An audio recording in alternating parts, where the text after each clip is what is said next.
Vayishlach.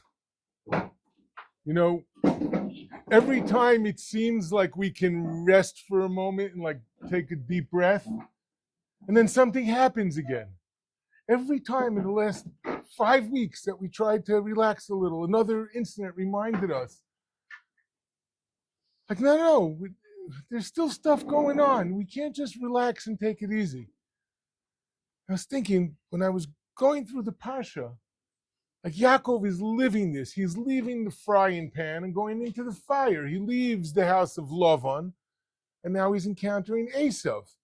And Esav has history with him and wants to wipe him out. And when he finally finishes with Esav, I mean, it started earlier because, he had to run away from Esav to go to Lavan. Now he's running away from Lavan. He goes to Esav.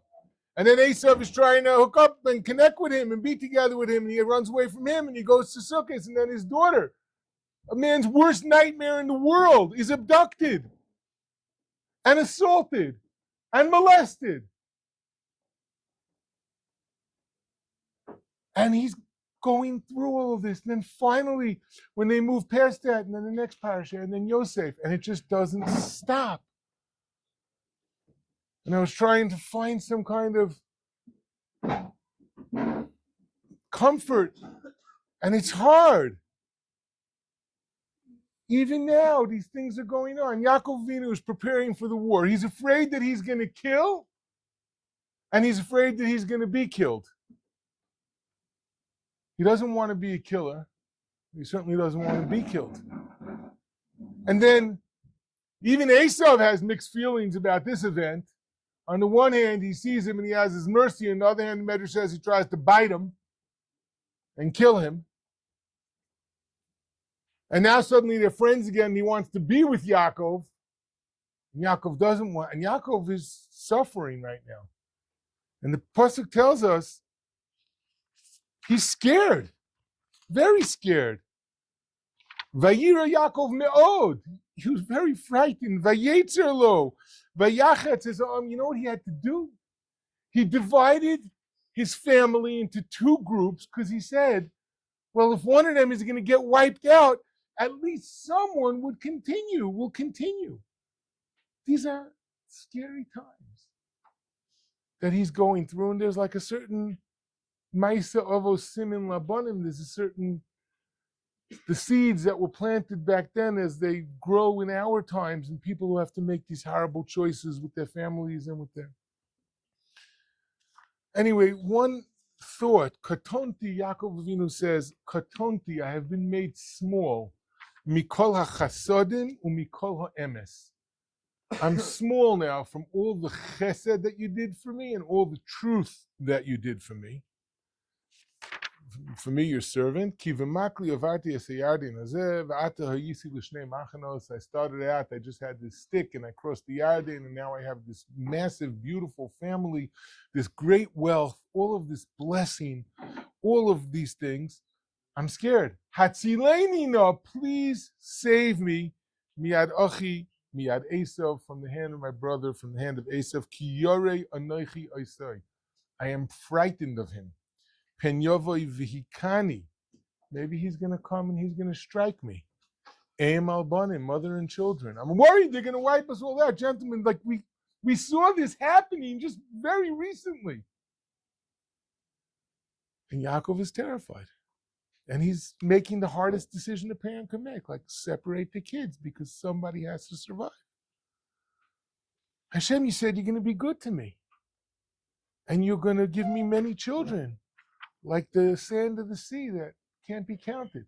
There will be so many of them. And he was afraid. This is the fear that's going on. So the Medrash says something very interesting about these words, katonti, mikol hachasodim. There's a lot of different explanations. I got so much chesed and emes. The emes is that you kept your word to my parents and grandparents, my father and grandfather, about giving me all of this stuff, but I didn't deserve any of this. I've been made small from all the good that you've done for me, from the chesed and even from the things that I didn't earn, but that were given to me through my parents. I've been made small. I maybe I don't have enough schus. Maybe I've done averes, and you're not going to want to keep your havtacha. And there's a lot of different ways to understand this, but we've been talking for the last couple of weeks a few times a week about this, putting our hope in HaKadosh Baruch Hu, and the power that has to draw the bracha of HaKadosh Baruch Hu. We say, Baruch HaGever Asher Yivtach B'Hashem, right? The person is benched who has his bitochen in Hashem, v'hoya Hashem mivtacho, and now Hashem is the one he could be secure in. In other words, Hashem is his security. What was the power that brings Hashem to be his security? It's his trust in Hashem that he's going to bring it. So now Yaakov says, Katonti, and the Medrash says, I wasn't worthy, one pshat, I wasn't worthy. So you gave me so much, maybe it's run out. The second pshat, I was worthy.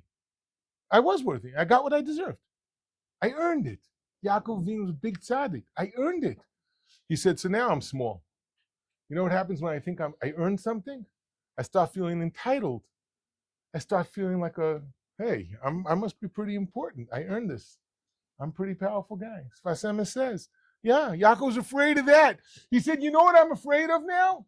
I'm afraid that I'm not recognizing that you want to give me chesed because you love me and you want to give it to me. And I'm afraid that I'm not worthy of your love. And because of that, that's stopping me from receiving what you want to give me as a pure chesed. So you know what I have to do to earn it? We have one power to earn it. I'm going to daven. Hatzileni na miyarochi miyadesa. Please save me. And he starts davening. Please save me. In the beginning, he's saying, really, I'm okay because you want to give me this good.